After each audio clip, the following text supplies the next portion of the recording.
तो दोस्तों, मैं हूँ दिव्या। आज मैं आपको बताने जा रही हूँ इंडियन कॉन्स्टिट्यूशन का एक टॉपिक है कैग। बताएंगे कि कैग की नियुक्ति, शक्तियाँ, इनकी कार, सारा कुछ मैं इस वीडियो में आपको बताना चाहूँगी। दोस्तों, मैं बता दूँ आपको कि कैग का जो फुल फॉर्म है controller and auditor general of India. बताना चाहूँगी भारत के नियंत्रक एवं महालेखा परीक्षक के बारे में बात करना चाहूँगी। मैं आपको बता दूँ कि आर्टिकल 148 से 141 तक दिए गए हैं, कैग के बारे में बताया गया है। और कैग की नियुक्ति, शक्तियाँ, कार, सारा कुछ 148 से 141 तक दिया गया है। तो दोस्तों, मैं बताना चाहूँगी कि कैग का जो फुल फॉर्म है वो controller and audit general of India. दोस्तों, मैं बताना चाहूँगी, एक क्वेश्चन है आपका कि who is the current CAG of India.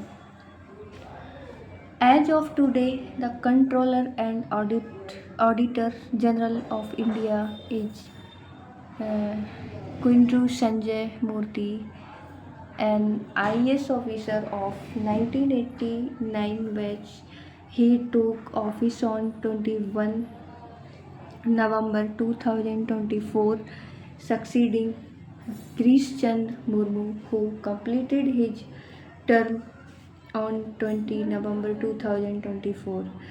दोस्तों, मैंने जो ये PDF है ये मैंने दोनों लैंग्वेज में अपलोड की है, जैसे हिंदी में भी और इंग्लिश में भी।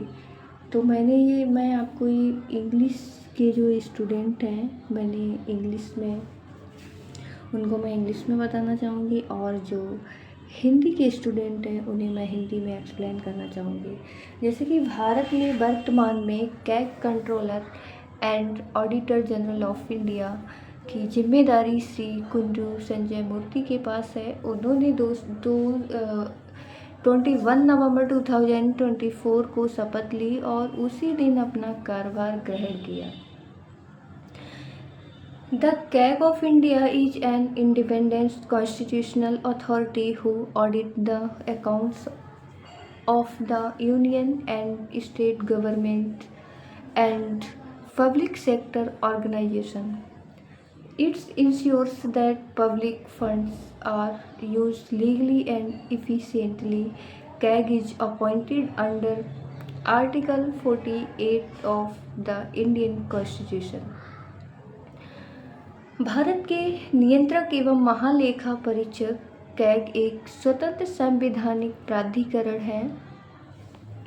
दोस्तों, मैं बताना चाहूँगी जो भारत के जो नियंत्रक एवं महालेखा परीक्षक जो है वो संवैधानिक प्राधिकरण है, जो केंद्र और राज्य दोनों सरकारों में, जैसे केंद्र की हो गई, राज्य की हो गई, सार्वजनिक उपक्रमों के खातों का ऑडिट करता है। जितने भी अकाउंट्स हैं उनकी ये जो कैग जो है वो उपक्रमों के खातों का ऑडिट करता है। इसका मुख्य काम ये सुनिश्चित करना है कि सरकारी धन का उपयोग सही, कानूनी और प्रभावी तरीके से हो रहा है। नेक्स्ट मैं बताना चाहूँगी कैग की नियुक्ति भारतीय संविधान के आर्टिकल 148 के तहत होती है। कैग के जो कार्य हैं वो मैं आपको एक्सप्लेन करना चाहूँगी।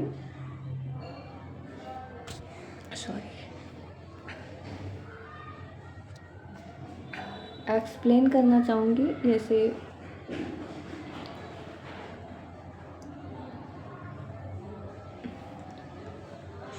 फर्स्ट ऑप्शन है audit account of union and state governments. दोस्तों, फर्स्ट ऑप्शन है आपका audit accounts of union and state government. Examines the receipt and expenditure of the government of India and the state government. State government और भारत की जो सरकार है उनके जो खर्चे वो सब ऑडिट करते हैं। और स्टेट गवर्नमेंट जो है वो देखता है। दूसरा ऑप्शन है audit public sector undertaking.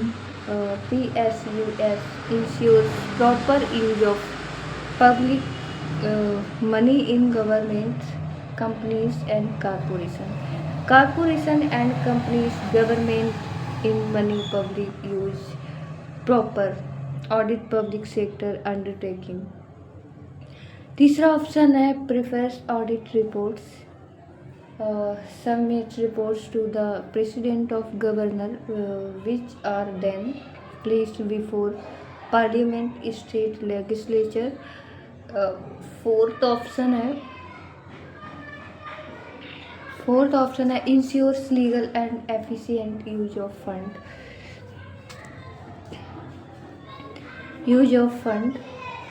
Check whether government money is used only for approved purpose। Fifth option है advisory roles advised on maintaining proper financial records and systems और जो रिकॉर्ड्स फाइनेंशियल रिकॉर्ड्स होते हैं वो प्रॉपर तरीके से maintain रखते हैं। सिक्स ऑप्शन है acts and watchdog of public finance prevent misuse and fraud in public funds. Hindi में मैं एक्सप्लेन करना चाहूँगी केंद्र और राज्य सरकार के खातों का ऑडिट करना, सरकार की प्राप्तियों और व्यय की जांच करना। दूसरा ऑप्शन है सार्वजनिक श्रम उपक्रमों PSUs का ऑडिट करना, सरकारी कंपनीज और निगमों में धन के सही उपयोग को सुनिश्चित करना। तीसरा ऑप्शन है लेखा परीक्षक रिपोर्ट तैयार करना, राष्ट्रपति या राज्यपाल को रिपोर्ट सौंपना जो संसद विधानसभा में पेश होती है। चौथा ऑप्शन है धन का कानूनी और प्रभावी उपयोग सुनिश्चित करना, सरकारी धन का सही और अनुमोदित उद्देश्यों के लिए उपयोग हो रहा है या नहीं, इसकी जांच। पांचवा ऑप्शन है सलाहकार भूमिका, वित्तीय रिकॉर्ड और प्रणाली को बेहतर बनाए रखने के लिए सरकार को सुझाव देना। छठवां ऑप्शन है जनता के धन का प्रहरी, सरकारी धन की बर्बादी और धोखाधड़ी को रोकना। पावर ऑफ कैट की शक्तियाँ। फर्स्ट ऑप्शन है powers to audit all accounts कैट and audit the accounts of the union state government public sector undertaking.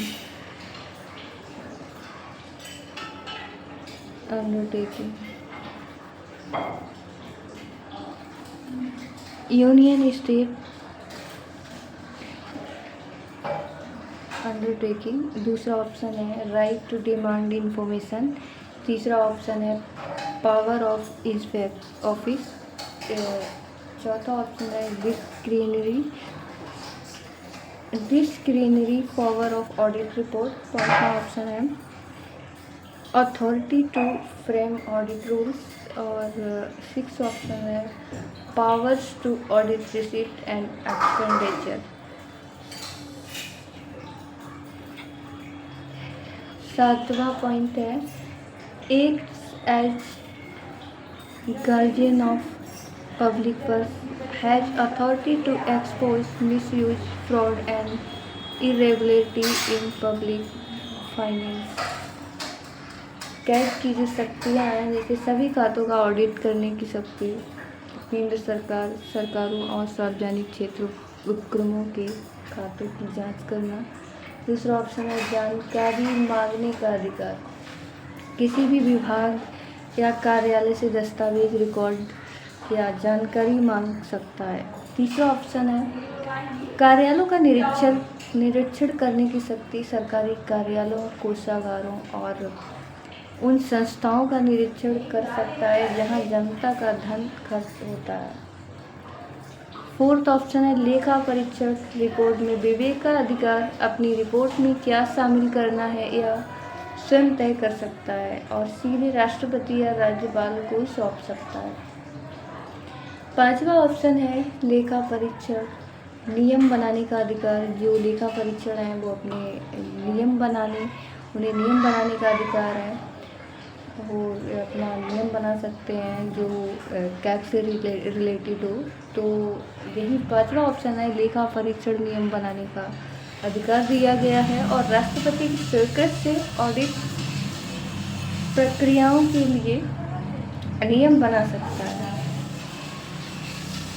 छठवां ऑप्शन है प्राप्ति और व्यय का ऑडिट करने की शक्ति सुनिश्चित करता है कि बिना कानूनी अनुमति के कोई धन खर्च या प्राप्त न हो।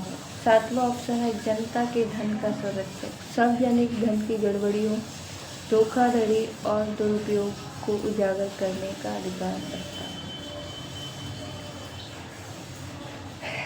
कंक्लूजन में आपको बताना चाहूँगी कि the controller and auditor general CAG is the guardian of public finance in India as an independent constitutional authority. It ensures that government money is used